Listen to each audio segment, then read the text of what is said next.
ಕರ್ತನಲ್ಲಿ ಪ್ರಿಯ ಸಹೋದರ ಮತ್ತು ಸಹೋದರಿಗಳೇ, ಯೇಸು ಕ್ರಿಸ್ತನ ನಾಮದಲ್ಲಿ ತಮ್ಮೆಲ್ಲರನ್ನ ಈ ವಿಶೇಷವಾಗಿರ್ತಕ್ಕಂಥ ಟಿ ವಿ ಕಾರ್ಯಕ್ರಮಕ್ಕೋಸ್ಕರ ತಮ್ಮನ್ನು ಆಹ್ವಾನಿಸ್ತಕ್ಕಂಥನಾಗಿದ್ದೇನೆ.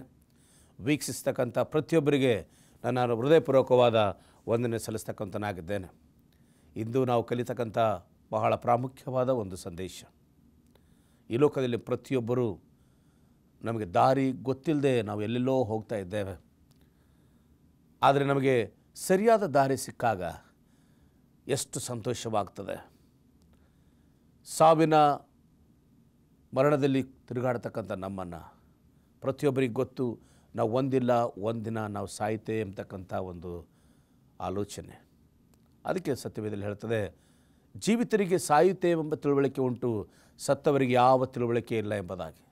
ಅದಕ್ಕೋಸ್ಕರ ಜೀವಿಸ್ತಕ್ಕಂಥ ನಮ್ಮಗಳಿಗೆ ದೇವರು ಕೊಡ್ತಕ್ಕಂಥ ಬಹಳ ಪ್ರಾಮುಖ್ಯವಾಗಿರ್ತಕ್ಕಂಥ ವಿಷಯ ಏನಂತಂದರೆ, ನಾವು ಸಾಯಬಾರ್ದು, ನಾವು ಜೀವಂತವಾಗಿರಬೇಕು. ಇದು ಎಲ್ರಿಗೂ ಆಸೆ ಇದೆ. ಸಣ್ಣ ಮಕ್ಕಳಿಂದ ಹಿಡ್ಕೊಂಡು ದೊಡ್ಡವರಿಗೆ ಎಲ್ರಿಗೂ ಆಸೆ ಇದೆ ನಾವು ಬದುಕಬೇಕು ಅಂತ. ಈ ಬದುಕಬೇಕಂತಕ್ಕಂಥ ಆಸೆ ಎಲ್ಲಿದೆ ನಮಗೆ ಸಿಗಲಿಕ್ಕೆ ಸಾಧ್ಯವಾಗ್ತದೆ? ಪ್ರತಿಯೊಬ್ಬರು ನಾವು ಮಾತಾಡ್ತೇವೆ, ಸ್ವರ್ಗದಲ್ಲಿ ನಮಗೆ ಸದಾಕಾಲ ಜೀವಿಸ್ತೇವೆ, ಪರಲೋಕದಲ್ಲಿ ನಾವು ಸದಾಕಾಲ ಜೀವಿಸ್ತೇವೆ, ಅಲ್ಲಿ ಸಾವಿಲ್ಲ, ಅಲ್ಲಿ ದುಃಖ ಕಣ್ಣೀರು ಏನಿಲ್ಲ ಎಂಬುದಾಗಿ ಅನೇಕ ಸಲ ಯೋಚನೆ ಮಾಡ್ತೇವೆ. ಇದು ನಮಗೆ ಸಿಗಲಿಕ್ಕೆ ಹೇಗೆ ಸಾಧ್ಯವಾಗ್ತದೆ? ಅದಕ್ಕಾಗಿ ರಕ್ಷಣೆ ಎಂಬತಕ್ಕಂಥ ಪದ, ಮರಣದಿಂದ ಪಾರಾಗಿ ರಕ್ಷಿಸಲ್ಪಡಬೇಕು, ಮರಣದಿಂದ ಪಾರಾಗಿ ಪರಲೋಕಕ್ಕೆ ಸೇರಿಸಲ್ಪಡಬೇಕು ಎಂಬತಕ್ಕಂಥ ಒಂದು ಆ ಸಂದೇಶವನ್ನು ನಾವು ವಿಶೇಷವಾಗಿ ಒಂದು ತಿಳ್ಕೊಳ್ಳುವಾಗ ಅದನ್ನು ಬಹಳ ಪ್ರಾಮುಖ್ಯವಾಗಿರ್ತಕ್ಕಂಥ ಪದವಾಗಿದೆ. ಆ ಪ್ರಾಮುಖ್ಯವಾಗಿರ್ತಕ್ಕಂಥ ಪದವನ್ನು ನಾವು ತಿಳ್ಕೊಳ್ಳೋದು ಬಹಳ ಪ್ರಾಮುಖ್ಯವಾಗಿದೆ. ಅದಕ್ಕೋಸ್ಕರ ಆಗಿನ ಕಾಲದಲ್ಲಿ ಜನರು, ಯೇಸು ಸ್ವಾಮಿ ಈ ಲೋಕಕ್ಕೆ ಬರ್ತಾನೆ, ಈ ಲೋಕದಲ್ಲಿ ಬಂದು ಆತನು ನಮ್ಮನ್ನು ಆ ರೋಮ್ ಸರ್ಕಾರದಿಂದ ನಮ್ಮನ್ನು ಬಿಡಿಸ್ತಾನೆ, ನಮ್ಮನ್ನು ಸ್ವತಂತ್ರರಾಗಿ ಮಾಡ್ತಾನೆ, ಅವನೇ ರಾಜ್ಯನಾಗ್ತಾನೆ, ಮಸೀಹನಾಗಿರ್ತಕ್ಕಂಥವನಾಗಿದ್ದಾನೆ, ನಮಗೆ ರಕ್ಷಕನಾಗಿ ಬರ್ತಾನೆ ಎಂಬುದಾಗಿ ಯೋಚನೆ ಮಾಡಿದರು. ಆದರೆ ದೇವರ ಉದ್ದೇಶ ಅದಿರಲಿಲ್ಲ. ಆತನು ಬರ್ತಕ್ಕಂಥ ಉದ್ದೇಶ ಈ ಲೋಕಕ್ಕೆ ಬರ್ತಕ್ಕಂಥ ಉದ್ದೇಶ ಅಂದರೆ ಕೆಟ್ಟು ಹೋಗಿರೋದನ್ನು ನಾವು ಹುಡುಕಿ ರಕ್ಷಿಸೋದಕ್ಕೋಸ್ಕರ ಮತ್ತು ಅವರನ್ನು ಪಾಪದಿಂದ ಬಿಡಿಸಿ ಅವರನ್ನು ನಿತ್ಯ ಜೀವಿತಕ್ಕೆ ಕರ್ಕೊಂಡು ಹೋಗ್ತಕ್ಕಂಥದ್ದು, ಈ ಮರಣಕರವಾಗಿರ್ತಕ್ಕಂಥ ಲೋಕದಿಂದ ಬಿಡಿಸಿ ಪರಲೋಕಕ್ಕೆ ಕರ್ಕೊಂಡು ಹೋಗ್ತಕ್ಕಂಥದ್ದು, ಇದು ಆತನ ಉದ್ದೇಶವಾಗಿತ್ತು. ಅದಕ್ಕಾಗಿ ಒಂದು ದಿವಸ ಸಮಾರ್ಯ ಸ್ತ್ರೀ ವಿಷಯ ನಮ್ಮೆಲ್ಲರಿಗೂ ಗೊತ್ತಿದೆ. ಇದು ಯೋಹಾನ ಬರೆದ ಸುವಾರ್ತೆ 4:23-29 ಓದುವಾಗ ಅಲ್ಲಿ ಒಂದು ಕಥೆಯನ್ನು ನೋಡ್ತಕ್ಕಂಥರಾಗಿದ್ದೇವೆ. ಆಗಿರ್ತಕ್ಕಂಥ ಘಟನೆ ನೋಡ್ತೇವೆ. ಯೇಸು ಸ್ವಾಮಿ ಹಳ್ಳಿಗಳಲ್ಲಿ ಸುವಾರ್ತೆ ಸಾರಿ ಒಂದು ದಿವಸ ಒಂದು ಬಾವಿಗೆ ಹೋಗ್ತಾನೆ. ಆ ಬಾವಿ ಹತ್ರ ಹೋದಾಗ ಅಲ್ಲೊಬ್ಬ ಸ್ತ್ರೀ ಆ ಸ್ಥಳಕ್ಕೆ ಬರ್ತಾಳೆ. ಆ ಹೆಣ್ಮಗಳಿಗೆ ಆ ಯೇಸು ಸ್ವಾಮಿ ಒಂದು ನೀರನ್ನು ಕೇಳ್ತಾನೆ, ಅಮ್ಮ ನನಗೆ ಸ್ವಲ್ಪ ನೀರು ಕೊಡಮ್ಮ ಅಂತ. ನನಗೆ ನೀರು ಕೊಡಂತಂದಾಗ ಆ ಸಮಯದಲ್ಲಿ ಅವಳು ಕ್ರಿಸ್ತನ ಒಂದು ಬಟ್ಟೆ ನೋಡಿ, ಅವನ ಒಂದು ವಿಷಯಗಳನ್ನು ನೋಡಿದ ಮೇಲೆ ಅವಳು ತಿಳ್ಕೊಳ್ತಾಳೆ, ಇವನು ಸಣ್ಣ ವ್ಯಕ್ತಿ ಅಲ್ಲ, ದೊಡ್ಡ ಕುಲದವನು ಎಂಬುದಾಗಿ. ಅವಳ ಹತ್ರ, ನಾವು ಸಮಾರ್ಯದವರು, ನೀವು ಉಚ್ಚ ಕುಲದವರು, ನಿಮ್ಮನ್ನು ಹೇಗೆ ನಾನು ಈ ಒಂದು ಈ ಒಂದು ನೀರನ್ನು ಕೊಡಲಿ ಎಂಬುದಾಗಿ. ಪ್ರಿಯ ಸಹೋದರ ಸಹೋದರಿಯರೇ, ಆ ಸಮಯದಲ್ಲಿ ಯೇಸು ಕ್ರಿಸ್ತನು ಹೇಳ್ತಾನೆ, ಅಮ್ಮ ನಾನು ಯಾರಿದ್ದೆ ಅಂತ ನಿನಗೆ ಗೊತ್ತಿಲ್ಲ. ಒಂದು ವೇಳೆ ನಾನು ಗೊತ್ತಿದ್ದರೆ ನೀನು ಈ ಪ್ರಶ್ನೆ ಹಾಕ್ತಿರಲಿಲ್ಲ. ಆದರೆ ನೀನು ಕೊಡ್ತಕ್ಕಂಥ ನೀರಿಗೆ ನೀರಡಿಕೆ ಆಗ್ತದೆ, ಆದರೆ ನಾನು ಕೊಡ್ತಕ್ಕಂಥ ನೀರಿಗೆ ಏನಾಗೋದಿಲ್ಲ, ನೀರಡಿಕೆ ಆಗೋದಿಲ್ಲ. ಪ್ರಿಯ ಸಹೋದರ ಸಹೋದರಿಯರೇ, ಆ ನೀರು ಯಾವುದು? ಅವಳು ಕೇಳಿದ್ರು, ಅಪ್ಪ ನನಗೆ ಈ ನೀರು ಕೊಟ್ಬಿಡು, ಯಾಕಂದರೆ ಪ್ರತಿದಿನ ನಾನು ಮಧ್ಯಾಹ್ನ ಬಂದು ಬಿಸಿಲು ಬಂದು ನನಗೆ ಸಾಕಾಗಿದೆ, ದಯಮಾಡಿ ನೀರು ಕೊಟ್ಬಿಡು ಎಂಬುದಾಗಿ ಕೇಳ್ಕೊಳ್ತಾಳೆ. ಅವಳು ಹೇಳ್ತಾಳೆ, ಅಮ್ಮ ನಿನ್ನ ಗಂಡನ ಕರ್ಕೊಂಡು ಬಾ ಎಂಬುದಾಗಿ. ಅವಳು ಆ ಗಂಡನ ಕರ್ಕೊಂಡು ಬಂದ ತಕ್ಷಣ ಅವಳಿಗೊಂದು ಭಯ ಆಯಿತು, ಯಾಕಂದರೆ ಅವಳು ವೇಸಿ ಹೆಣ್ಮಗಳಾಗಿದ್ದಳು. ಆ ಸಮಯದಲ್ಲಿ ಅವನು ಒಂದು ಹೇಳ್ತಾನೆ, ಅಮ್ಮ ನೀನು ಈಗ ಯಾವ ಗಂಡನಲ್ಲಿದ್ದೀಯೋ ಅವನು ನಿನ್ನ ಗಂಡ ಅಲ್ಲ ಎಂಬುದಾಗಿ. ತಕ್ಷಣ ಸಮಾರ್ಯ ಸ್ತ್ರೀ ಗೊತ್ತಾಗ್ತದೆ, ಈತನು ಸಾಧಾರಣ ಮನುಷ್ಯನಲ್ಲ, ಈತನು ನಿಜವಾಗಿ ಬರಬೇಕಾದ ಮಸಿಯನೇ ಎಂಬುದಾಗಿ ಆತ್ಮನಿಂದ ತಿಳ್ಕೊಂಡು ಅವಳು ಊರಿಗೆ ಓಡಿ ಹೋಗಿ ಎಲ್ಲ ಜನಗಳನ್ನು ಕರೀತಾಳೆ, ಮಸಿಯನು ಬಂದಿದ್ದಾನೆ, ಬನ್ನಿ ನೋಡೋಣ ಬನ್ನಿ ಅಂತ ಎಲ್ಲರನ್ನ ಕರ್ಕೊಂಡು ಬರ್ತಾನೆ. ಒಬ್ಬ ವೇಸಿ ಹೆಣ್ಮಗಳ ಮುಖಾಂತರವಾಗಿ, ಕೆಟ್ಟು ಹೋಗಿರ್ತಕ್ಕಂಥ ಹೆಣ್ಮಗಳ ಮುಖಾಂತರವಾಗಿ ಆ ಸಮಯದಲ್ಲಿ ಯೇಸು ಕ್ರಿಸ್ತನ ಸಂದೇಶವನ್ನು ಜನಗಳಿಗೆ ಮುಟ್ಟಿತು. ಅಲ್ಲಿರ್ತಕ್ಕಂಥ ಅನೇಕರು ಕ್ರಿಸ್ತನ ತಿಳ್ಕೊಂಡರು, ರಕ್ಷಣೆ ಮಾರ್ಗದಲ್ಲಿ ಅವರು ಬಂದರು ಎಂಬುದನ್ನು ನೋಡ್ತೇವೆ. ಆ ಸಮಾರ್ಯ ಸ್ತ್ರೀ ಸಹ ರಕ್ಷಣೆಯ ಮಾರ್ಗವನ್ನು ಪಡ್ಕೊಂಡಳು ಎಂಬುದನ್ನು ನೋಡ್ತೇವೆ. ಪ್ರಿಯ ಸಹೋದರ ಸಹೋದರಿಯರೇ, ಇವತ್ತು ದಿವಸ ಹೆಚ್ಚಲಿಕ್ಕೆ ಇಷ್ಟಪಡ್ತೇನೆ, ದೇವರ ಮಕ್ಕಳಾಗಿರ್ತಾನೆ ನಾವು ಈ ರಕ್ಷಣಾ ಮಾರ್ಗದಲ್ಲಿ ನಾವು ಹೋಗಿ ಆ ರಕ್ಷಣೆ ಪದವನ್ನು ಸ್ವೀಕಾರ ಮಾಡೋಕೆ ಎಂಥ ಆನಂದ ಪ್ರಿಯರೇ. ನಾವೆಲ್ಲರೂ ಆ ಒಂದು ಮರಣದ ಪರಿಸ್ಥಿತಿಯನ್ನು ದಾಟಿ ನಿತ್ಯ ಜೀವಕ್ಕೆ ಬರ್ತಕ್ಕಂಥ ಒಂದು ಗಳಿಗೆಯನ್ನು ಇವತ್ತಿನ ದಿವಸದಲ್ಲಿ ನಾವು ಹೆಚ್ಚಲಿಕ್ಕೆ ಇಷ್ಟಪಡ್ತೇನೆ. ಪರಲೋಕ ಎಂಥ ಒಂದು ಸ್ಥಳ, ಎಂಥ ಒಂದು ಭಾಗ್ಯದ ಸ್ಥಳ. ಅಂಥ ಒಂದು ಭಾಗ್ಯ ಸ್ಥಳಕ್ಕೆ ದೇವರು ನಮ್ಮನ್ನು ಕರ್ಕೊಂಡು ಹೋಗಲಿಕ್ಕೆ ಆತನು ಯೋಚನೆಗಳನ್ನಾಗಿದ್ದಾನೆ. ಆ ಒಂದು ರಕ್ಷಣೆಯು ನಮಗೆ ದೇವರು ಕೊಡಲಿಕ್ಕೆ ಯೋಜನೆ ಮಾಡಿದ್ರೂ ಸಹ ಅದನ್ನು ಪುಕ್ಕಟ್ಟೆ ಸಿಕ್ಕೋದಿಲ್ಲ. ಅದಕ್ಕೆ ಒಂದು ಕೆಲವು ಷರತ್ತುಗಳಿದೆ. ಯಾರ್ಯಾರು ಆ ಷರತ್ತನ್ನು ಪರಿಪಾಲನೆ ಮಾಡ್ತಾರೋ ಅವ್ರಿಗೆ ಮಾತ್ರ ಸಿಗ್ತದೆ. ಯಾವುದೇ ಒಂದು ವಸ್ತು ನಮಗೆ ಸಿಗಬೇಕಾದ್ರೆ ಒಂದು ಹಣ ಕೊಟ್ಟರೆ ಸಿಗ್ತದೆ, ಅಥವಾ ಯಾವುದೊಂದು ವಸ್ತು ನಾವು ಖರೀದಿ ಮಾಡಬೇಕಾದ್ರೆ ಅದಕ್ಕೇನೋ ಒಂದು ಪ್ರತ್ಯುತ್ತರವಾಗಿ ಕೊಡಬೇಕು. ಕೊಟ್ಟಾಗ ನಮಗೆ ಸಿಗ್ತದೆ. ಈ ರಕ್ಷಣೆ ಅಂತಕ್ಕಂಥದ್ದು ದುಡ್ಡು ಕೊಡದೇ ಇದ್ರೂ ಸಹ ನಮ್ಮಲ್ಲಿರ್ತಕ್ಕಂಥ ಕೆಲವು ಕಾರ್ಯಗಳಾಗಬೇಕು. ಇದು ದುಡ್ಡಿಂದ ಖರೀದಿ ಮಾಡ್ತಕ್ಕಂಥ ವಿಷಯ ಅಲ್ಲ. ನಾವು ಇವತ್ತು ದುಡ್ಡು 1 ಲಕ್ಷ ಆಗಲಿ 1 ಕೋಟಿ ರೂಪಾಯಿ ಕೊಟ್ಟರೆ ನಮಗೆ ಇದು ಸಿಗ್ತದೆ ಎಂಬುದಾಗಿ ಇದು ಅಲ್ಲ ನಮಗೆ. ಆದರೆ ದೇವರು ನಮ್ಮಿಂದ ಅಪೇಕ್ಷಿಸ್ತಕ್ಕಂಥ ಕೆಲವು ಗುಣಗಳನ್ನು ಮಾಡಿದಾಗ ನಾವು ದೇವರಿಗೆ ಬಾಧ್ಯಸ್ಥರಾಗ್ತೇವೆ. ಆ ರಕ್ಷಣೆ ಮಾರ್ಗ ನಮಗೆ ಸಿಗ್ತದೆ. ಆ ಮನುಷ್ಯನ ರಕ್ಷಣೆ ಹೊಂದಲಿಕ್ಕೆ ನಮಗೆ ಬೇಕಾಗಿರ್ತಕ್ಕಂಥ ಮುಖ್ಯವಾದ ಒಂದು ವಿಷಯ ಅಂದರೆ ನಮಗೆ ಸಹಕಾರ. ದೇವರು ನಮಗೋಸ್ಕರ ಮಾಡಿರ್ತಕ್ಕಂಥ ಈ ಯೋಜನೆಯಲ್ಲಿ ನಾವು ಸಹಕಾರ ಮಾಡಬೇಕು. ಯಾವಾಗ ನಾವು ದೇವ್ರ ಜೊತೆಲಿ ಸಹಕಾರ ಮಾಡ್ತೇವೋ ನಾವು ರಕ್ಷಣೆ ಹೊಂದಲಿಕ್ಕೆ ಬಾಧ್ಯಸ್ಥರಾಗ್ತೇವೋ. ನಮ್ಮ ಸಹಕಾರನೇ ಇಲ್ಲ, ನಮಗೆ ರಕ್ಷಣೆ ಸಿಕ್ಕಲಿಕ್ಕಿಲ್ಲ. ಅದಕ್ಕೋಸ್ಕರ ಒಂದು ಸಲ ನೋಡ್ತೇವೆ, ಒಬ್ಬ ರೋಗಿ 38 ವರ್ಷದಿಂದ ಆ ಬೆತ್ಸದ ಅಂತಕ್ಕಂಥ ಆ ಒಂದು ಕೊಳವೆ ಹತ್ತಿರ ಬಿದ್ದಿದ್ದನು. ಅವನಿಗೆ ಯಾರು ಎತ್ತಲಿಲ್ಲ, ಅವನು ಆರೋಗ್ಯ ಇಲ್ಲ. ಅವನ ನಂಬಿಕೆ ಅಂದರೆ ಆ ಕೊಳದಲ್ಲಿ ಬಿದ್ದು ನಾನು ಸ್ವಸ್ಥ ಆಗ್ತೇನೆ ಎಂಬುದಾಗಿ 38 ವರ್ಷದಿಂದ ಪಾರ್ಶ್ವವಾಯು ರೋಗಿ ಅಲ್ಲಿ ಬಿದ್ದಿದ್ದನು. ಯಾರು ಸ್ವಸ್ಥ ಆಗಲಿಲ್ಲ. ಒಂದು ದಿವಸ ಯೇಸುಸ್ವಾಮಿ ಅವನ ಸ್ಥಳಕ್ಕೆ ಹೋಗ್ತಾನೆ. ಯೇಸುಸ್ವಾಮಿ ಸ್ಥಳಕ್ಕೆ ಹೋಗಿ ಅವನನ್ನು ನೋಡ್ತಾನೆ, ಅವನ ಪರಿಸ್ಥಿತಿ ನೋಡ್ತಾನೆ. ಅವನಿಗಿರ್ತಕ್ಕಂಥ ಪರಿಸ್ಥಿತಿ ನೋಡಿ ಅವನನ್ನು ಹೇಳ್ತಾನೆ, ಅಪ್ಪ ನಿನಗೆ ಸ್ವಸ್ಥ ಆಗಲಿಕ್ಕೆ ಮನಸ್ಸುಂಟೋ ಎಂಬುದಾಗಿ. ಅಯ್ಯೋ, ಅವನಂತಾರೆ ಈ ದಿನಕ್ಕಾಗಿ ನಾನು ಕಾಯ್ತಾ ಇದ್ದೆ. ಇಷ್ಟು ವರ್ಷಗಳಿಂದ ನಾನು ಕಷ್ಟಪಡ್ತಾ ಇದ್ದೇನೆ, ಇಷ್ಟು ವರ್ಷಗಳಿಂದ ನಾನು ತೊಂದರೆ ಪಡ್ತಾ ಇದ್ದೇನೆ. ದಯಮಾಡಿ ನನ್ನ ಸಹಾಯ ಮಾಡು, ನನಗೆ ಕ್ಷಮಿಸು, ನನ್ನ ಇನ್ನೊಂದು ದುರವಸ್ಥೆಯಿಂದ ಬಿಡಿಸು ಎಂಬುದಾಗಿ ಸ್ವಾಮಿಯನ್ನು ಕೇಳ್ತಾನೆ. ಸ್ವಾಮಿ ಅವನ ಮೇಲೆ ಕರುಣೆ ಇಟ್ಟು ಅವನಿಗೊಂದು ಮಾತು ಹೇಳ್ತಾನೆ, ನನ್ನ ಸಹೋದರನೇ, ಇವತ್ತು ನಿನಗೊಂದು ಮಾತನ್ನು ಹೇಳ್ತಾ ಇದ್ದೇನೆ, ನಿನ್ನ ಹಾಸಿಗೆಯನ್ನು ತೆಗೆದುಕೊಂಡು ನಡೆ ಎಂಬುದಾಗಿ. ಅವನು ತಕ್ಷಣ ಎದ್ದು ತನ್ನ ಹಾಸಿಗೆ ತಗೊಂಡು ಹೋದನು. 38 ವರ್ಷದಿಂದ ಮಲಗಿರ್ತಕ್ಕಂಥ ಆ ಪಾರ್ಶ್ವ ರೋಗಿ ಯೇಸು ಕ್ರಿಸ್ತನ ಮಾತಿಗೆ ಬೆಲೆ ಕೊಟ್ಟು ಯೇಸು ಕ್ರಿಸ್ತನು ಈತನು ಸ್ವಸ್ಥ ಮಾಡ್ತಾನೆ ಅಂತಕ್ಕಂಥ ನಂಬಿಕೆಯಿಂದ ಹಾಸಿಗೆ ತಗೊಂಡು ಹೋದನೆಂಬ ನೋಡ್ತೇವೆ. ಯಾವಾಗ ಸಹಕಾರ ಕೊಟ್ಟನೋ ಆವಾಗ ಅವನು ರಕ್ಷಿಸಲ್ಪಟ್ಟನು. ಸಹಕಾರ ಕೊಡದಿದ್ದರೆ ಈ ಅದ್ಭುತ ಆಗೋದಿಲ್ಲ. ಇವತ್ತು ನನ್ನ ಜೀವಿತದಲ್ಲಿ, ನಿನ್ನ ಜೀವಿತದಲ್ಲಿ ಪ್ರಿಯರೇ ಗೊತ್ತಲ್ಲಿ ಹೆಚ್ಚಲಿಕ್ಕೆ ಇಷ್ಟಪಡ್ತೇನೆ. ನಾವು ದೇವರ ಯೋಜನೆ ನಮಗೋಸ್ಕರ ಮಾಡಲ್ಪಟ್ಟಿದೆ. ಆದರೆ ಆ ಯೋಜನೆಯಲ್ಲಿ ನೀನು ಸಹಕಾರಿಗಳಾಗಬೇಕು. ಯಾವಾಗ ನಾವು ಸಹಕಾರಿ ಆಗ್ತೇವೋ ಅವಾಗ ಮಾತ್ರ ನಾವು ರಕ್ಷಿಸಲ್ಪಡ್ತೇವೆ, ಇಲ್ಲಾಂದರೆ ನಮಗೆ ರಕ್ಷಿಸಲ್ಪಡೋದಿಲ್ಲ. ಅದಕ್ಕೋಸ್ಕರ ಯೇಸು ಕ್ರಿಸ್ತನ ಮೇಲೆ ನಂಬಿಕೆ ಇಡಬೇಕು. ಯಾವಾಗ ನಾವು ಯೇಸು ಕ್ರಿಸ್ತನ ಮೇಲೆ ನಂಬಿಕೆ ಇಡ್ತೇವೋ ಆಗ ನಮಗೆ ರಕ್ಷಣೆ ಆಗ್ತದೆ. ಇನ್ನೊಂದು ವಿಷಯ ನೋಡಲಿಕ್ಕೆ ಇಷ್ಟಪಡ್ತೇನೆ. ಪೌಲ ಮತ್ತು ಸೀಲರು ದೇವರ ಸುವಾರ್ತೆ ಸೇವೆ ಮಾಡಲಿಕ್ಕೆ ಹೋಗ್ತಿರ್ತಕ್ಕಂಥ ಸಮಯದಲ್ಲಿ ಅವ್ರ ಮೇಲೆ ಕೆಟ್ಟ ವಿಚಾರದಿಂದ ಅವ್ರನ್ನ ಜೈಲಲ್ಲಿ ಹಾಕಿಬಿಟ್ರು. ಕೈಗಳಲ್ಲಿ ಮತ್ತು ಕಾಲುಗಳಲ್ಲಿ ಬೇಡಿ ಹಾಕಿ ಅವ್ರಲ್ಲಿ ಜೈಲು ಹಾಕಿರುವಾಗ ಆ ಜೈಲನ್ನು ನೋಡ್ಕೊಂಡು ಹೋಗ್ತಕ್ಕಂಥ ಜೈಲರ್ ಅವನ ಜೀವಿತದಲ್ಲಿ ಅವನು ಹೇಳ್ತಾನೆ, ಅವನ ಕಾವಲಿ ಅಟ್ಟಿದ್ರು. ರಾತ್ರಿ ಸಮಯದಲ್ಲಿ ಈ ಒಂದು ಪೌಲ ಮತ್ತು ಸೀಲರು ಆ ದೇವರ ಒಂದು ಇದರಲ್ಲಿ ಜೈಲಿನಲ್ಲಿ ಅವರು ರಾಗ ಹಾಡಿಕೊಂಡು ದೇವರಿಗೆ ಪ್ರಾರ್ಥನೆ ಮಾಡ್ತಾಯಿದ್ರು, ಸಂತೋಷವಾಗಿದ್ದರು. ಯಾಕಂದರೆ ಈ ಲೋಕ ಅವ್ರದ್ದಾರ ಇಲ್ಲ. ಅವ್ರು ತಿಳ್ಕೊಂಡ್ರೆ ಈ ಲೋಕ ನಮ್ಮದಲ್ಲ, ಈ ಲೋಕ ಇಲ್ಲ ನಮ್ಮದಲ್ಲ. ಅದಕ್ಕೋಸ್ಕರನೇ ಜನಗಳು ನಮ್ಮನ್ನು ಪ್ರೀತಿ ಮಾಡೋದಿಲ್ಲ. ಅದಕ್ಕೋಸ್ಕರ ಅವರದ್ರ ರಾಗ ಹಾಡ್ತಾಯಿದ್ದರು, ಸಂತೋಷವಾಗಿ ಪ್ರಾರ್ಥನೆ ಮಾಡ್ತಾಯಿದ್ದರು. ಮಧ್ಯರಾತ್ರಿ ಸಮಯದಲ್ಲಿ ಆ ಗಳಿಗೆಯಲ್ಲಿ ಭಯಂಕರವಾಗಿರ್ತಕ್ಕಂಥ ಭೂಕಂಪ ಆಯಿತು. ಆ ಭೂಕಂಪ ಸಮಯದಲ್ಲಿ ಆ ಜೈಲಿನ ಬಾಗಿಲು ತೆರೆಯಲ್ಪಡ್ತು. ಪೌಲ ಮತ್ತು ಸೀಲರಿಗೆ ಹಾಕಿರ್ತಕ್ಕಂಥ ಬೇಡಿಗಳು ಕಳಿಸಲ್ಪಟ್ಟು ಆ ಸಮಯದಲ್ಲಿ ಇವರಿಬ್ಬರನ್ನ ಯಾರೋ ಒಬ್ಬರು ಹಿಡ್ಕೊಂಡು ಹೊರಗಡೆ ತಂದು ಬಿಟ್ಟಂಗಾಯಿತು. ಇವರು ಹೊರಗಡೆ ಬಂದು ನಿಂತರು. ಆ ಸಮಯ ಜೈಲರಿಗೆ ಏನು ಮಾಡಬೇಕು ಗೊತ್ತಿಲ್ಲ. ಅವನು ತಿಳ್ಕೊಂಡ ಇವರಿಬ್ಬರು ಹೋದ್ರೆ ನನಗೆ ಶಿಕ್ಷೆ ಆಗ್ಬೋದು, ಮರಣ ಶಿಕ್ಷೆ ಆಗ್ಬೋದು ಎಂಬುದಾಗಿ ಅವರು ಶಿಕ್ಷೆ ಕೊಡೋದಕ್ಕಿಂತ ಮುಂಚೆನೇ ನಾನೇ ಸಾಯಬೇಕೆಂಬುದಾಗಿ ಒಂದು ಕತ್ತಿ ತಗೊಂಡು ಅವನು ಹೊಡ್ಕೊಳ್ಳಿಕ್ಕೆ ತಯಾರಾದನು. ಆ ಸಮಯದಲ್ಲಿ ಪೌಲ ಮತ್ತು ಸೀಲ ಬಂದು, ನೀನು ಆ ರೀತಿ ಅನಾಹುತ ಮಾಡ್ಕೊಳ್ಬೇಡ, ನಾವಿಲ್ಲೇ ಇದ್ದೆ ಎಂಬುದಾಗಿ ಅವರನ್ನು ಎಚ್ಚರಿಸಿದರು. ಅವನೊಂದು ಪ್ರಶ್ನೆ ಕೇಳಿದ, ಇಷ್ಟೆಲ್ಲ ಅದ್ಭುತ ಹೇಗಾಯಿತು? ಈ ರೀತಿ ಭೂಕಂಪ ಆಗಿರ್ತಕ್ಕಂಥ ರೀತಿ ಹೇಗಾಯಿತು?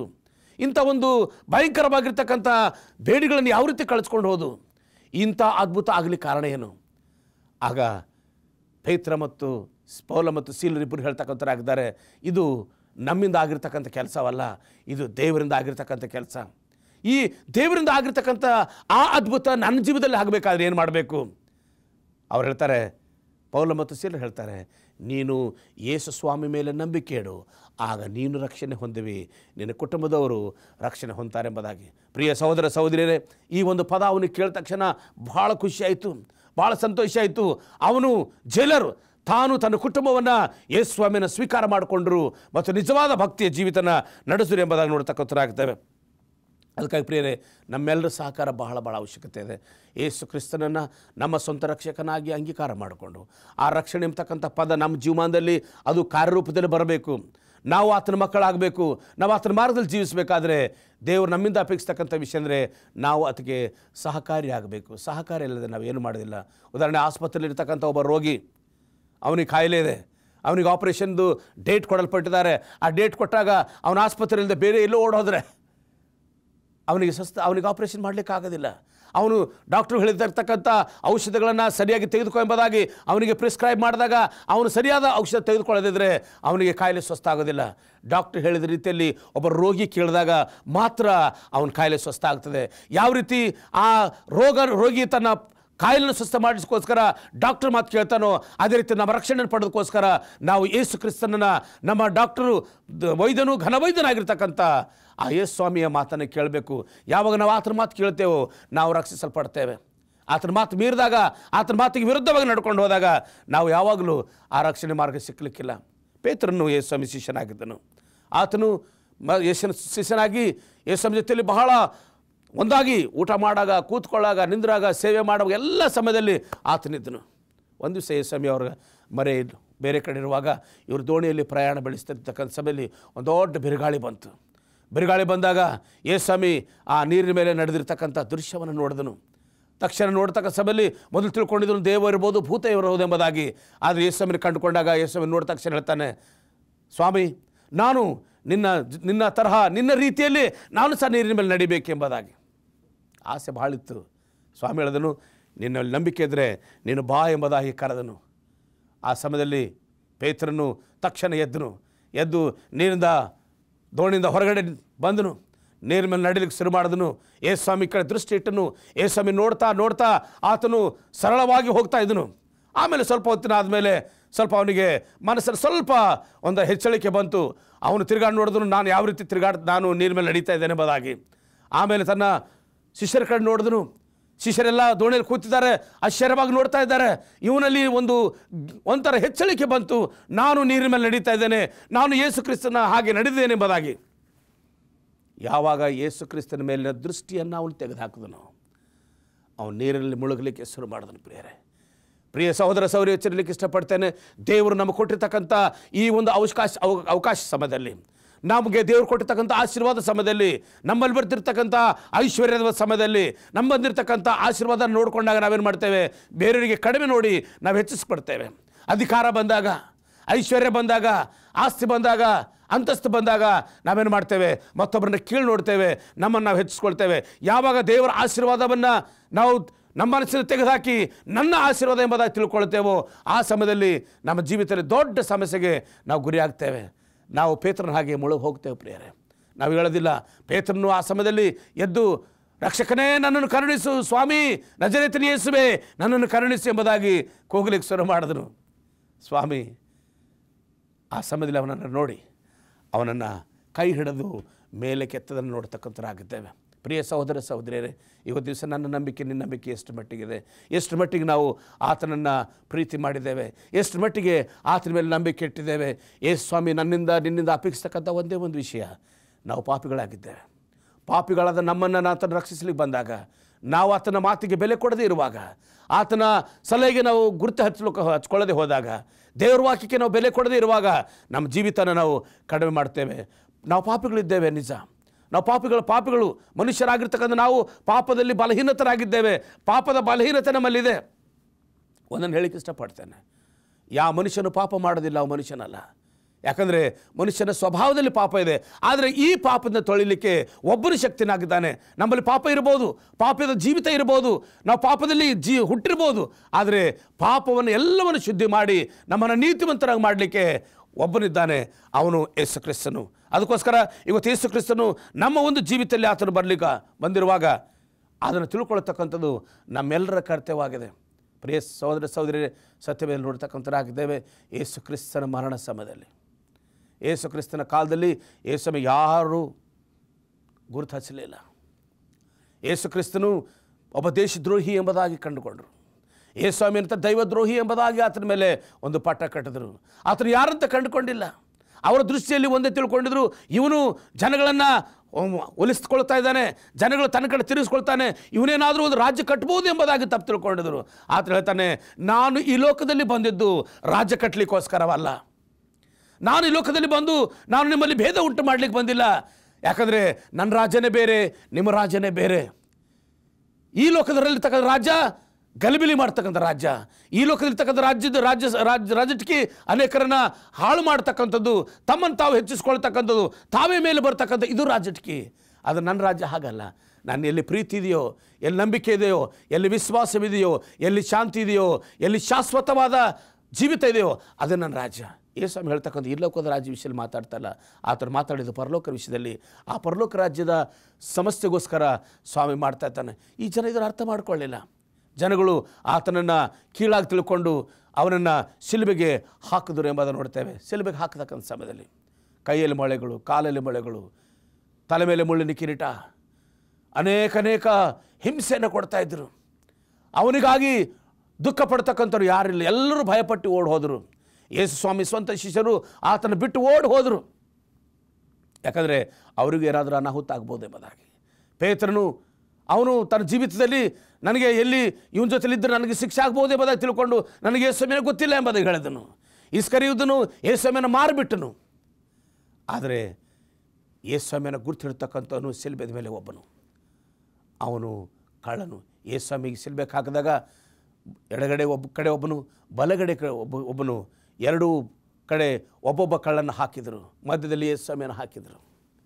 ಆ ಸಮಯದಲ್ಲಿ ಬಲಗಡೆ ಇರ್ತಕ್ಕಂಥ ಕಳ್ಳನ ಹೇಳ್ತಾನೆ, ಎಡಗಡೆ ಇರ್ತಕ್ಕಂಥ ಕಳ್ಳನ ಹೇಳ್ತಾನೆ, ನೀನು ಒಂದು ವೇಳೆ ದೇವರ ಮಗನಾಗಿದ್ದರೆ, ನಿಜವಾಗಿ ನೀನು ದೇವರ ಮಗನಾದರೆ ಏನು ಮಾಡು, ನಮ್ಮನ್ನು ರಕ್ಷಿಸು, ನಿಮ್ಮನ್ನು ರಕ್ಷಿಸ್ಕೊ ಎಂಬುದಾಗಿ. ಆದರೆ ಬಲಗಡೆ ಇರ್ತಕ್ಕಂಥ ಕಳ್ಳನ ಹೇಳ್ತಾನೆ, ಯಾಕಪ್ಪ ಇಷ್ಟು ದೊಡ್ಡ ಇನ್ನೊಂದು ತಪ್ಪು ಮಾಡ್ತಾ ಇದೆಯಾ? ಇವನು ಯಾರಂತ ನಿನಗೆ ಗೊತ್ತಾಗಿಲ್ಲ. ಇವನು ನಿಜವಾಗಿ ಬರಬೇಕಾದ ಮಸಿಯೇನೆ, ನಿಜವಾಗಿ ಬರಬೇಕಾದ ಮಸಿಯೇನೆ. ಈತನು ಜಗದ ರಕ್ಷಕನು, ಈತನು ಯಾವ ತಪ್ಪು ಮಾಡಿಲ್ಲ, ನಾವು ಅದರ ತಪ್ಪು ಮಾಡಿದ್ದೇವೆ, ಅದು ಇವನು ತಪ್ಪು ಮಾಡಿಲ್ಲ. ಆದರೆ ಲೋಕ ಜನ ತಪ್ಪಿಲ್ಲದವನನ್ನು ಏನು ಮಾಡ್ತಾ ಇದ್ದಾರೆ, ಮರಣಕ್ಕೆ ಒಪ್ಪಿಸಿಕೊಟ್ಟು ಇಂಥ ಒಂದು ಘೋರವಾಗಿರ್ತಕ್ಕಂಥ ಶಿಕ್ಷೆಗೆ ಗುರಿ ಮಾಡಿ ಅವರು ಪಾಪಕ್ಕೆ ಒಳಗಾಗ್ತಾ ಇದ್ದಾರೆ. ಈತನು ನಿಜವಾಗಿ ಮನುಷ್ಯನಲ್ಲ, ಈತನು ನಿಜವಾಗಿ ದೇವಕುಮಾರನೇ ಎಂಬುದಾಗಿ ಅವರು ಹೇಳಿದನು.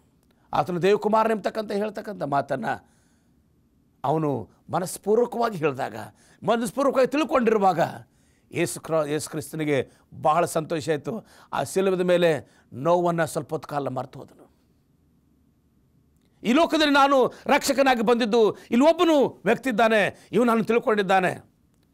ಅದಕ್ಕೋಸ್ಕರ ಅವನು ಕಳ್ಳನ ಒಂದು ಮಾತು ಹೇಳ್ತಾನೆ, ಯೇಸುವೆ, ನನಗೆ ಗೊತ್ತು ನೀನು ಈ ಲೋಕದ ಮನುಷ್ಯ ಅಲ್ಲ ಅಂತ, ನನಗೆ ಗೊತ್ತು ನೀನು ಬರಬೇಕಾದ ರಕ್ಷಕನೇ ಎಂಬುದಾಗಿ, ನನಗೆ ಗೊತ್ತು ನೀನು ಪಾಪದ ವಿಮೋಚಕನು ಎಂಬುದಾಗಿ, ನನಗೆ ಗೊತ್ತು ನೀನು ಜಗದ್ರಕ್ಷಕನು ಎಂಬುದಾಗಿ. ಅದಕ್ಕೋಸ್ಕರ ನನ್ನಲ್ಲಿ ಒಂದು ವಿಜ್ಞಾಪನೆ ಇದೆ.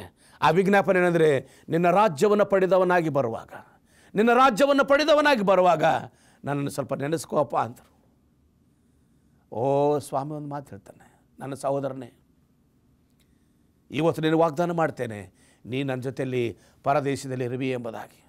ಹೌದು ಪ್ರಿಯ ಸಹೋದರ ಸಹೋದರಿಯರೇ, ಯಾರಾದರೂ ಇವತ್ತಿನ ದಿವಸದಲ್ಲಿ ನಿಮ್ಮೆಲ್ಲರಿಗೆ ಹಚ್ಚಲಿಕ್ಕೆ ಇಷ್ಟಪಡ್ತೇನೆ, ಯಾರಾದರೂ ಯೇಸು ಸ್ವಾಮಿಯನ್ನು ನೀವು ಗುರುತು ಹಚ್ಕೊಂಡಾಗ, ಬೈಬಲ್ ಓದೋದು ಮಾತ್ರವಲ್ಲ ಪ್ರಿಯರೇ, ಪ್ರಾರ್ಥನೆ ಮಾಡೋದು ಮಾತ್ರವಲ್ಲ, ಯಾರ್ಯಾರು ಯೇಸು ಕ್ರಿಸ್ತನನ್ನು ಕಂಡುಕೊಳ್ತಕ್ಕಂಥದ್ದು ಬಹಳ ಪ್ರಾಮುಖ್ಯವಾಗಿದೆ. ಆತನು ಮನುಷ್ಯನಲ್ಲ, ಆತನು ಬರಬೇಕಾದ ರಕ್ಷಕನು. ಅನಾದಿ ಕಾಲದಿಂದ, ಆದಿಕಾಂಡದಿಂದ ಈ ಒಂದು ಮಲಾಕಿವರೆಗೆ ಎಲ್ಲ ಪ್ರವಾದಿಗಳು ಯೇಸು ಕ್ರಿಸ್ತನ ವಿಷಯದಲ್ಲಿ ಸಾಕ್ಷಿ ನುಡಿದಿದ್ದಾರೆ. ಆತನು ಬರಬೇಕಾದ ಮಸಿಯನು, ಪಾಪದ ವಿಮೋಚಕನು, ಆತನು ಪಾಪವನ್ನು ತೊಳಿತಕ್ಕಂಥನು, ಎಲ್ಲರ ಪಾಪಗಳಿಗೋಸ್ಕರ ತಾನು ತನ್ನ ಜೀವಮಾನವನ್ನೇ ತ್ಯಾಗ ಮಾಡ್ತಕ್ಕಂಥವನು, ತನ್ನ ಪ್ರಾಣವನ್ನೇ ಬಲಿ ಕೊಡ್ತಕ್ಕಂಥವನು ಎಂಬುದಾಗಿ ಹೇಳಿರ್ತಕ್ಕಂಥ ಎಲ್ಲ ಪ್ರವಾದಿಗಳು, ಸುಮಾರು 300 ದೇವರ ಪ್ರವಾದನೆಗಳು ಯೇಸು ಸ್ವಾಮಿ ವಿಷಯದಲ್ಲಿ ಬರೆಯಲ್ಪಟ್ಟಿದೆ. ಎಲ್ಲ ಪ್ರವಾದಿಗಳು ಯೇಸು ಕ್ರಿಸ್ತ ವಿಷಯದಲ್ಲಿ ಸಾಕ್ಷಿ ನುಡಿದಿದ್ದಾರೆ. ಅಂಥ ಯೇಸು ಸ್ವಾಮಿ ನನ್ನ ರಕ್ಷಕನಾಗಿ ನಿನ್ನ ರಕ್ಷಕನಾಗಿ ಬಂದಿದ್ದಾನೆ. ಅದಕ್ಕೋಸ್ಕರ ಆತನ ಕಂಡು ಹಿಡಿತಕ್ಕಂಥದ್ದು ಬಹಳ ಬಹಳ ಪ್ರಾಮುಖ್ಯವಾಗಿದೆ. ಯಾರ್ಯಾರು ಆತನ ಕಂಡುಕೊಳ್ತಾರೋ ಅವರು ಮಾತ್ರ ರಕ್ಷಣೆ ಹೊಂದ್ತಾರೆ. ಯಾರು ಕಂಡುಕೊಳ್ಳೋದಿಲ್ಲ ಅವ್ರು ರಕ್ಷಣೆ ಹೊಂದೋದಿಲ್ಲ. ಗುರುತು ಹಿಡಿತಕ್ಕಂಥದ್ದು ಬಹಳ ಬಹಳ ಪ್ರಾಮುಖ್ಯ. ಸತ್ಯವೇದವನ್ನು ಮುಖಾಂತರವಾಗಿ ತಿಳ್ಕೊಳ್ತಕ್ಕಂಥ ಸತ್ಯನ ಅರ್ಥ ಮಾಡ್ಕೊಳ್ಳೋದು ಬಹಳ ಪ್ರಾಮುಖ್ಯ. ಬರೀ ಅರ್ಥ ಮಾಡ್ಕೊಳ್ಳೋದು ಮಾತ್ರವಲ್ಲ, ಅದರ ಪ್ರಕಾರ ನಡೀತಕ್ಕಂಥದ್ದು ಬಹಳ ಬಹಳ ಪ್ರಾಮುಖ್ಯವಾಗಿರ್ತಕ್ಕಂಥ ವಿಷಯವಾಗಿದೆ. ಅದಕ್ಕಾಗಿ ಪ್ರಿಯರೇ, ಯೇಸು ಸ್ವಾಮಿ ಯೆರೂಸಲೇಮ್ ವಿಷಯದಲ್ಲಿ ಆತನು ಮಾತಾಡ್ತಾನೆ. ಯೆರೂಸಲೇಮ್ ವಿಷಯದಲ್ಲಿ ಆತನು ನೋಡಿದಾಗ, ಯೆರೂಸಲೇಮೇ ಯೆರೂಸಲೇಮೇ, ನಿನ್ನನ್ನು ನಾನು ಸೇರಿಕೊಳ್ಬೇಕು, ನಿನ್ನನ್ನು ನಾನು ರಕ್ಷಿಸಬೇಕು ಎಂಬುದಾಗಿ ನಾನು ಪರಲೋಕವನ್ನೇ ಬಿಟ್ಟು ನಿನ್ನ ಹತ್ರ ಬಂದಿದ್ದೇನೆ. ಆದರೆ ನೀನನ್ನು ಯಾರಂತ ಕಂಡುಕೊಳ್ಳಿಲ್ಲ. ಕೋಳಿ ತನ್ನ ಮರಿಗಳನ್ನು ಯಾವ ರೀತಿ ಕಾಪಾಡ್ತದೋ ಅದೇ ರೀತಿ ನಾನು ಕಾಪಾಡಬೇಕೆಂಬುದಾಗಿ ನಿನ್ನನ್ನು ಕರೆದಾಗ ನೀನನ್ನು ತಿರಸ್ಕಾರ ಮಾಡಿದ್ದಿ. ಅನೇಕ ಯಾರನ್ನು ಕಳಿಸಿದ್ದೇನೋ ಅವ್ರನ್ನೆಲ್ಲ ನೀನು ಕೊಲೆ ಮಾಡಿದ್ದಿ. ಅನೇಕ ರಕ್ತವನ್ನು ಕುಡಿದಿರ್ತಕ್ಕಂಥದ್ದಾಗಿದ್ದಿ. ಅದರಿಂದ ನೀನು ನನ್ನ ಸರಿದಿಂದ ತಳ್ಳಲ್ಪಟ್ಟಿದ್ದಿ ಎಂಬುದಾಗಿ ದೇವರು ತಾನು ಕಣ್ಣೀರು ಸುರಿಸ್ತಾನೆ. ಪ್ರೇರಣೆಗೆ ಎಚ್ಚಲಿಕ್ಕೆ ಇಷ್ಟಪಡ್ತೇನೆ. ಯೇಸು ಸ್ವಾಮಿ 2 ಸಲ ಬೈಬಲ್ನಲ್ಲಿ ಕಣ್ಣೀರನ್ನು ಸುರಿಸಿದ್ದು ನೋಡ್ತೇವೆ. ಮೊದಲನೇ ಸಲ ಯೇಸು ಸ್ವಾಮಿಯ ಮಾರ್ತ ಮತ್ತು ಮರಿಯಳು ಲಾಜರನು ಸತ್ತಾಗ ಯೇಸು ಸ್ವಾಮಿ ಹೋಗ್ತಾನೆ. ಆ ಸಮಯದಲ್ಲಿ ಮಾರ್ತ ಮತ್ತು ಮರಿಯಳು ಬಂದು, ಸ್ವಾಮಿ ನೀನಿದ್ರೆ ನನ್ನ ತಮ್ಮ ಸಾಯ್ತಿರಲಿಲ್ಲ, ನೀನಿದ್ರೆ ಅವನು ಬದುಕ್ತಿದ್ದನು ಎಂಬುದಾಗಿ ಹೇಳ್ತನು. ಆದರೆ ಯೇಸು ಸ್ವಾಮಿ ಜಗದ್ರಕ್ಷಕನು ಅಂತ ನಂಬಿಲ್ಲ. ಅವನು ಅದ್ಭುತ ಮಾಡುವನೆಂಬುದಾಗಿ ನಂಬಿದ್ರು, ಒಳ್ಳೆ ಮನುಷ್ಯನೆಂಬುದಾಗಿ ನಂಬಿದ್ರು. ಈ ಲೋಕದಲ್ಲಿ ಇಂಥ ಒಳ್ಳೆ ಮನುಷ್ಯ ಒಬ್ಬ ಅದ್ಭುತ ಮಾಡ್ತಕ್ಕಂಥ ಎಂಬುದಾಗಿ ನಂಬಿದ್ರು. ಆದರೆ ಆತನು ಜಗದ್ರಕ್ಷಕನೆಂಬುದಾಗಿ ಮಾರ್ತ ಮತ್ತು ಮರಿಯಳು ನಂಬಲಿಲ್ಲ. ಅದಕ್ಕಾಗಿ ಸಮಾಧಿ ಹತ್ರ ಹೋಗಲಿಕ್ಕೆ ತಿರಸ್ಕಾರ ಮಾಡಿದ್ರು.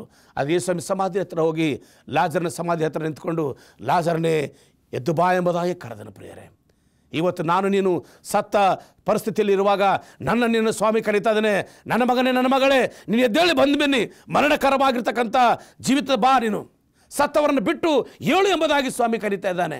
ಅದರಿಂದ ಪ್ರೇರೆ, ಇವತ್ತು ನಮ್ಮಲ್ಲಿರ್ತಕ್ಕಂಥ ಜೀವಮಾನದಲ್ಲಿ ನಮ್ಮಲ್ಲಿರ್ತಕ್ಕಂಥ ಈ ಒಂದು ಕಾರ್ಯಕ್ಕಾಗಿ ನಾವು ಬರಬೇಕಾಗಿದೆ. ಯಾರ್ಯಾರು ಆತನ ಕಂಡುಕೊಂಡಿದ್ದಾರೋ, ಯಾರ್ಯಾರು ಆತನ ತಿಳ್ಕೊಂಡಿದ್ದಾರೋ ಅವರು ಎದ್ದೇಳ್ತಾರೆ. ಅವರು ತಮ್ಮ ಸತ್ತಿರ್ತಕ್ಕಂಥ ಅನುಭವದಿಂದ ಎದ್ದು ಜೀವಿತರ ಸಂಖ್ಯೆಯಲ್ಲಿ ಸೇರಿಕೊಳ್ತಕ್ಕಂಥರಾಗಿದ್ದಾರೆ. ಯೆರೂಸಲೇಮನ್ನು ದೇವರು ತಿರಸ್ಕಾರ ಮಾಡಿದನು. ಆ ಗಳಿಗೆಯಲ್ಲಿ ಆತನ ವಿಷಯದಲ್ಲಿ ಮಾರ್ತ ಮತ್ತು ಮರಿಯಳ ವಿಷಯದಲ್ಲಿ ಕಣ್ಣೀರು ಸುರಿಸಿದನು. ಅದೇ ರೀತಿಯಲ್ಲಿ ಯೆರೂಸಲೇಮ್ ವಿಷಯದಲ್ಲಿ ಸಹ ಸ್ವಾಮಿ ಕಣ್ಣೀರು ಸುರಿಸಿದನು.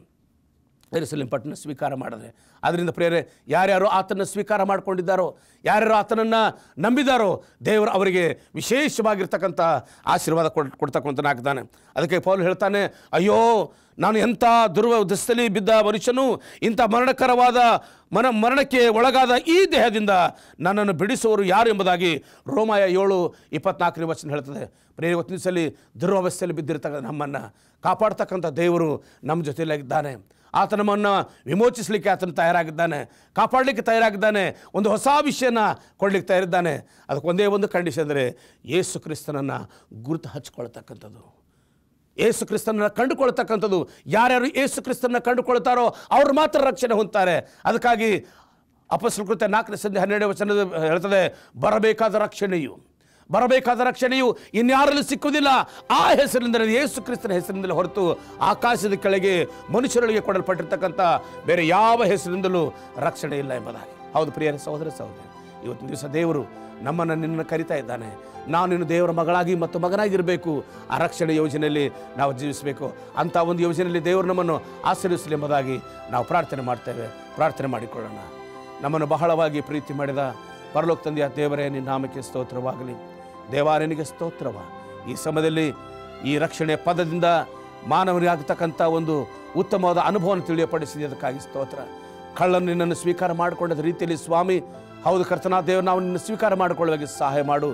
ಯಾವ ರೀತಿ ಯೆರೂಸಲೇಮ್ ಪಟ್ಟಣ ಅವರನ್ನು ತಿರಸ್ಕಾರ ಮಾಡಿದೆವು, ಅಂಥ ಮನಸ್ಸನ್ನು ತೆಗೆದುಹಾಕಿ ಕಳ್ಳನಿರ್ತಕ್ಕಂಥ ಆ ಒಂದು ಸ್ವೀಕಾರ ಮಾಡ್ಕೊಳ್ತಕ್ಕಂಥ ಮನಸ್ಸನ್ನು ಕೊಟ್ಟು ಆ ಪರಲೋಕ ರಾಜ್ಯದಲ್ಲಿ ಸೇರ್ತಕ್ಕಂಥ ಭಾಗ್ಯತೆ ಕೊಟ್ಟು ದಯಪಾಲಿಸು. ಇಲ್ಲಿ ಕುಳಿತಿರ್ತಕ್ಕಂಥ ಪ್ರತಿಯೊಬ್ಬರನ್ನು ಆಶೀರ್ವದಿಸಿ ಇವರೆಲ್ಲಿಗೆ ರಕ್ಷಣೆ ಕೊಟ್ಟು ನೀನು ಮಹಿಮೆ ಹೊಂದಬೇಕಾಗಿ ಪ್ರಿಯ ಗುರುವಾದ ಯೇಸು ಕ್ರಿಸ್ತನ ದಿವ್ಯ ನಾವು ಬೇಡ್ತೇವೆ ಸ್ವಾಮಿ. ಆಮೇನ್.